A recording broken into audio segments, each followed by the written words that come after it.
का मतलब जानते हो? इंग्लिश में कहते हैं जेल है, और हिंदी में कहते हैं सिंकचाओं के भीतर बंद। अपनी इच्छा से न चलना, न फिरना, न खाना, न पीना, उसका नाम कारागार है। और ऐसे कारागार में रहकर के भी दोनों प्राणी दिल कहाँ लगा बैठे? भगवान में लगा बैठे। और हम लोग जो है खाना मिले, पीना मिले, चलना मिले, देव कैसे कैसे बढ़िया कपड़ा मिले, सब कुछ मिले, फिर भी दिल कहाँ लगाए बैठे हैं? संसार। देख लो कितना बड़ा अंतर है। इसलिए चाहे सुविधाएं हो चाहे असुविधाएं हो, हम अपने दिल को भगवान में लगाएं। अब जब भगवान में दिल लग गया तो काम बन गया। देवकी के यहाँ प्रथम पुत्र का जन्म हुआ, और जैसे ही प्रथम पुत्र का जन्म हुआ, वासुदेव ने अपने कथन अनुसार बात निभाने के लिए उस पुत्र को जाकर कंस के गोद में रख दिया कि लो महाराज, देवकी का ये प्रथम पुत्र। अब चूंकि जो है समय थोड़ा सा बदल चुका था, देरी हो गई थी, तो बोला चाहे जितना दुष्ट हो, हाँ जरा तुम उसकी प्रशंसा कर दो, जरा उसके पैर छू लो, जरा उससे नभ जाओ। हाँ, सज्जन ऐसे ही तो दुष्टों से बचते हैं। दुष्टों को मार करके तो केवल भगवान सफल होते हैं।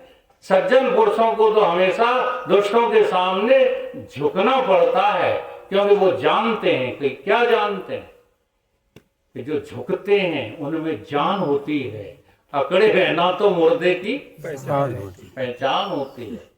तो वो जैसे ही पुत्र दिया तो कहने लगा कंस, ले जाओ ले जाओ, ये तो प्रथम पुत्र है। आकाशवाणी तो 8वें पुत्र की हुई। इतने में ही नारद मुनि प्रकट हो गए। ये नारद है ना, ये कभी भी जो है हाँ गलत काम नहीं होने देते। गलत जहां होना शुरू हुआ, अब देखो जिसको दुनिया गलत कहती है, नारद जी उसको सही देख रहे। नारद जी प्रकट होके कमल का फूल लिए हाथ में और जो है आ गए, और उस कमल की पंखड़ी को गिन रहे हैं। 1 2 3 4 5 6 7 8, और एक बार नहीं बार बार गिन रहे हैं। कंस ने देखा तो बोले, हे देव ऋषि, आज तुम्हारा दिमाग क्या जो है चरने गया, ये क्या कर रहे हो? नारद मुनि बोले, महाराज मैं तो पंखुड़ियों को पकड़ रहा हूं, लेकिन इसमें 8वीं पकड़ में नहीं आ रही। 8वीं कौन सी है? कौन सी है 8वीं? हर पंखुड़ी मुझे 8वीं नजर आ रही है। दिमाग खुल गया उसका। ये दिमाग वाले बड़ी जल्दी अपने दिमाग को पंचर कर लेते हैं, और तुरंत इनका दिमाग खुल भी जाता है। और जैसे ही दिमाग खुला, तैसे ही जो है उसने कहा कि हाँ सही बात है, इस बालक का भी वध करना चाहिए। अब यहाँ पर जो है बहुत से लोगों ने कहा कि देखो भगवान भी बड़ा निर्दयी है, और भगवान के जो चेले हैं नारद जैसे लोग, ये गलत काम करने पे उतारू रहते हैं। तो नारद ने गलत किया या सही, इसका निर्णय कैसे हो? देखने में तो गलत लग रहा, निर्दोष की हत्या करवा रहे हैं, है ना? सही। तो यहां पर एक दृष्टांत देता हूं, फिर फैसला करना। एक मरीज डॉक्टर साहब के पास गया, फोड़ा हो गया था उसको दिखाने के लिए। फोड़ा बहुत छोटा था, डॉक्टर साहब ने दवा दे दी, मेडिसिन दे दी कि जाओ बैठ जाएगा। उस जो है मरीज ने दवाई नहीं खाई।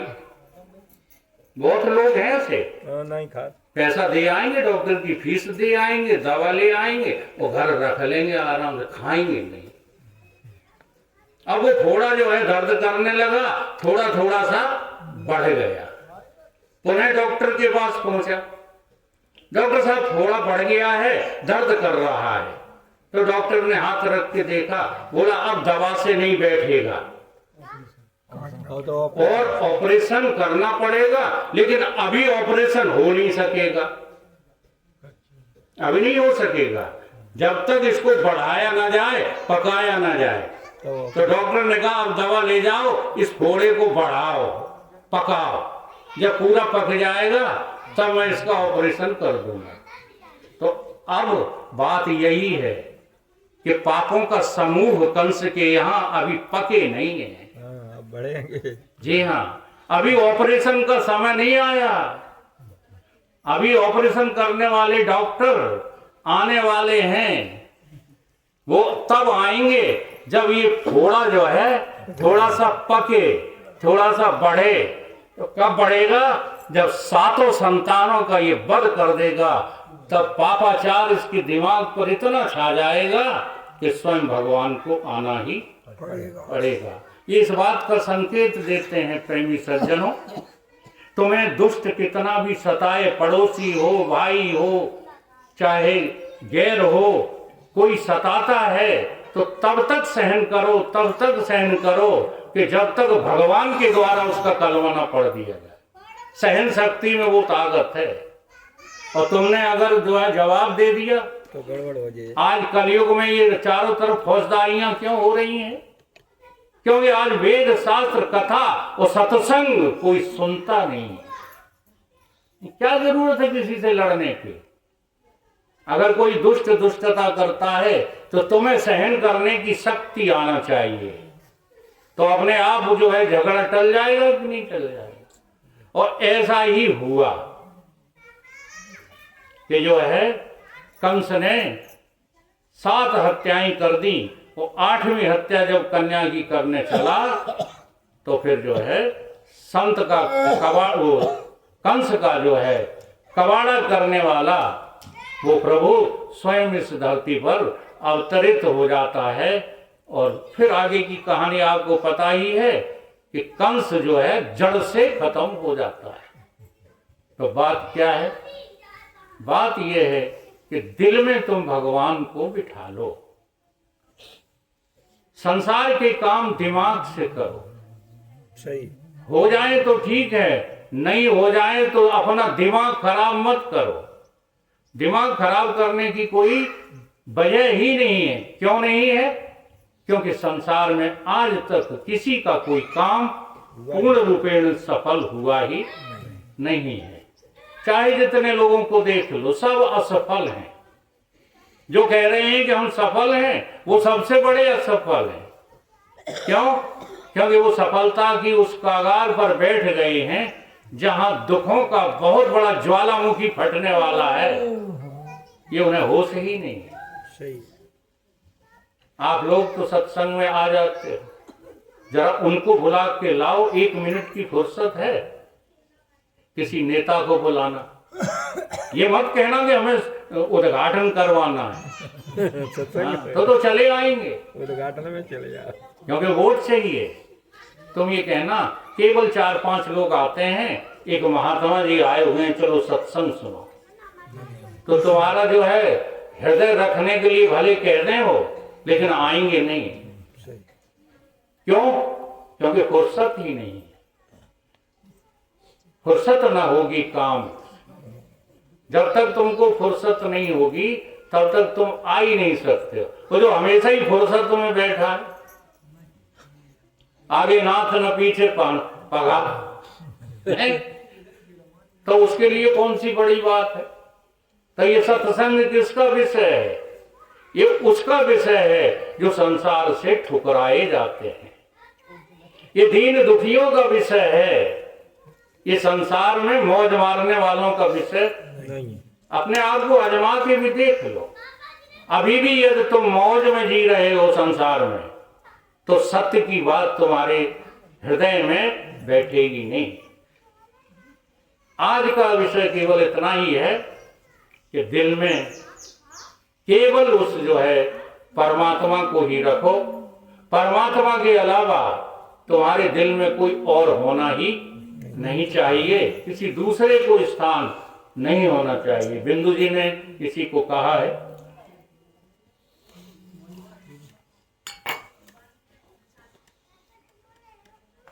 वो दिल ही नहीं जिस दिल में कभी सावरिया तेरी याद न हो वो दिल ही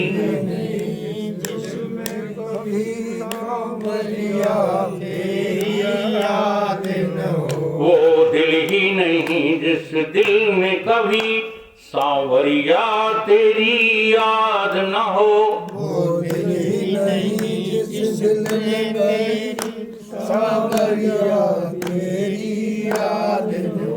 वो याद नहीं जिसमें तुझसे याद नहीं जिसमें तुझसे कुछ लुत्फ भरी फरियाद न हो कुछ लोग भरी फरियाद न हो। फरियाद भी है वो क्या जिसमें फरियाद भी है क्या जिसमें हो चाह न तुझसे मिलने की हो चाह न तुझसे मिलने की। वो चाह नहीं जिसमें कि कभी वो चाह नहीं जिसमें कि कभी तेरे आशिक का घर बर्बाद न हो तेरे आशिक का बर्बाद न हो। बर्बादी भी है वो क्या जिसमें बर्बादी है क्या जिसमें रुसवान सरे बाजार हुए रुसवान सरे बाजार हुए। रुसवाई भी वो क्या जिसमें रुसवाई है क्या जिसमें कुछ जोश जुनू आवाज न हो कुछ जोश जुनू आवाज न हो। जो से जुनू भी क्या जिसमें जो जोश जुनू भी क्या जिसमें कुछ बिंदु न टपके आँखों से कुछ बिंदु न टपके आँखों से। वो बिंदु भी है क्या जिसमें वो बिंदु भी क्या जिसमें उल्फत दरिया की लहर ईजाद न हो उल्फत दरिया की लहर ईजाद न हो। वो दिल ही नहीं जिस दिल में कभी वो दिल ही नहीं जिस दिल में कभी सांवरिया तेरी याद न हो। सांवरिया तेरी याद न हो। अब जरा विचार करके देखो, बिंदु महाराज ने यहाँ कृष्ण नाम नहीं लिया, राम नाम नहीं लिया, या और किसी देवी देवता का नाम नहीं लिया, क्या कहा? सांवरिया। ठीक है।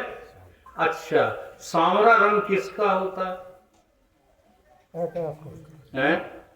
आकाश का हाँ, बुद्धिमान हो देखो। आकाश कोई आकाश का होता है। और आकाश का लक्षण क्या है? व्यापक बोलो। आकाश का लक्षण है व्यापकता। तो तुम्हारे दिल में किसकी याद होनी चाहिए? व्यापक है? हाँ? व्यापक है। व्यापक तत्व को याद करो, और व्यापक तत्व को तुम याद करोगे तो तुम खुद भी जो है व्यापक ही निकलोगे। ये रहस्य है सत्संग का। तुम उसकी याद नहीं करते, इसलिए वो तुम्हारी याद नहीं करता। तुम जिसकी याद करते हो, बहुत पक्की बातें हैं। हम अपनी घटना बताते हैं। जब हमने बीएससी फर्स्ट ईयर किया था, लाइट चली गई। नहीं लाइट तो सूर्यास्त चल रही होगी, चलो हो गया होगा। तो उस समय क्या हुआ, मैंने प्रसाद बोल दिया 10.25 रुपए का। ये आज की बात नहीं है। 10.25 रुपए का प्रसाद उस समय, आज यदि जोड़ेंगे तो कम से कम नहीं 10,000 का होगा। उस काल की बात, और नहीं तो जोड़ लगा लेना, सन भी बता देंगे, 72-73 की बात है। तब तो बहुत ही हाँ जी, कीमत ठीक है। तो अब वो प्रसाद बोल दिया और हम हो गए पास। अब चढ़ जब हम पास हो गए तो हमने कहा कि बजरंगबली ने हमें पास कर दिया। अब देखो, ये वाली बातें आप लोगों को बहुत अच्छी लगती हैं और इनका पालन भी करने लगते हो। लेकिन जब हमने अपने गुरुदेव से कहा तो उन्होंने कहा ये बताओ तुम्हारी कॉपी में बजरंगबली जाकर के लिखने गए थे क्या? देखो, एक तो विश्वास, एक विश्वास, जी और दूसरी तरफ उस विश्वास का फल। अब विश्वास का फल तुम जो है गलत जगह ले रहे हो, तो वो विश्वास हुआ कि अंधविश्वास हुआ? हुआ कि नहीं? तो उन्होंने, गुरुदेव ने कहा कि जब बजरंगबली लिख कर नहीं आए, लिखा तुम्ही ने था, तो तुम्हारे कर्म का फल तुम्हारा सामने आया है। इसमें बेचारे बजरंगबली को क्यों घसीटते हो? क्यों घसीटते हो? तो चाहे अच्छे काम हो या बुरे काम हो, तुम्हारे सामने सुख या दुख का जो फल आएगा वो तुम्हारे कर्मों का फल होगा। सही है, बिल्कुल इस- भगवान इसमें कोई हस्तक्षेप नहीं करते हैं। भगवान का तो एक ही उद्देश्य है कि हमारा जीव हमारी गोद में आ जाए। बस भगवान एक ही बात चाहते हैं कि ये जीव भटक रहा है, इसका भटकना जो है वो बंद हो जाए और ये मेरे स्वरूप में ज्यों का त्यों, जैसा मैं हूं तैसा हो जाए। इसलिए भगवान ने तुमको मानुष का जन्म दिया। तो अभी ये विषय बहुत ज़्यादा चला था, मैं ज़्यादा तो नहीं खींचूंगा क्योंकि मेरा विषय तो समाप्त हो गया है। ये विषय चला था कि नहीं चला था अभी? कौन सा वाला ये वाला है? बड़े भाग्य। मानुष मानस हाँ, ये क्या है? जवानी। हाँ, बड़ा मस्त सोचा ना जवानी में तू कौन है कितने पानी में। तो जवानी किसको कहते हैं? तो बहुत कोशिश की हमारे जगदीश जी ने, बहुत कोशिश की, ला जा करके यहाँ पर छोड़ दिया। मनुष्य शरीर केवल जवानी नहीं है। जी हाँ, या मनुष्य शरीर में जो उम्र होती है ना 20 साल से 40 साल, वो जवानी नहीं है। जवानी क्या है? किसको जवानी कहते हैं? जिस काल में तुम संसार का टोटली त्याग कर दोगे अपने हृदय से, उस काल का नाम जवान जवानी है। अगर ऐसी जवानी तुम्हारे में आ गई तो इस जवानी में ही तुम्हारा काम बन जाएगा। अन्यथा अगर देह को जवान मानते रहे, मनुष्य शरीर को जवान मानते रहे, तो सुनते कहाँ हो? अगर तुम्हें इतनी महिमा पता होती मनुष्य शरीर की, तो काहे उलझ गए कांटन में? बता दो, कांटों में उलझ गए हो कि नहीं उलझ गए? तो पता ही नहीं था। बड़े भाग्यमान उस तन पावा। तो मेरा जोर इसी बात पर रहता है, कोई भी व्यक्ति मनुष्य तब है, मनस्य अमनि भावे, हमारे युग पुरुष जी चिल्लाते रहते हैं, मनस्य अमनि भावे स मनुष्य। जब तुम्हारे मन में सिवाय परमात्मा के और किसी को जगह न रहे, तो मनुष्य तब तुम मनुष्य हो, और नहीं तब तक आप कौन हो? पशु। पशु। पशु के अलावा और कुछ भी नहीं हो। बुरा लगे चाहे भला लगे। ये शाम न विद्या तपो न दानम, ज्ञानम न शीलम गुणो न धर्मे, ते मृत्यु लोके भूविभार भूता मनुष्य रूपेण। इसलिए पशुता का त्याग करो जल्दी से जल्दी और मनुष्य हो जाओ। और आप तो लोग सत्संगी हैं, इसलिए आप सब लोग मनुष्य हो। हाँ, मैं चमचागिरी नहीं कर रहा हूँ। सही कहना, सत्संग में आए तो मनुष्य नहीं, आप गलत ना समझना, क्योंकि बिना प्रेरणा के कोई सत्संग में आ नहीं सकता। भगवत प्रेरणा है। कहीं ना कहीं तुम्हारे ठूंसा लगता है अंदर, तब भजे चले आते हो। इसलिए तुम्हारे हृदय में तो भगवान है, लेकिन जो सत्य को सुनना बर्दाश्त नहीं करते, वो खूब कहें हृदय में भगवान रहता है, हृदय में रहता, कहीं नहीं रहता भगवान। रावण से बोलिए सतगुरुदेव भगवान की जय।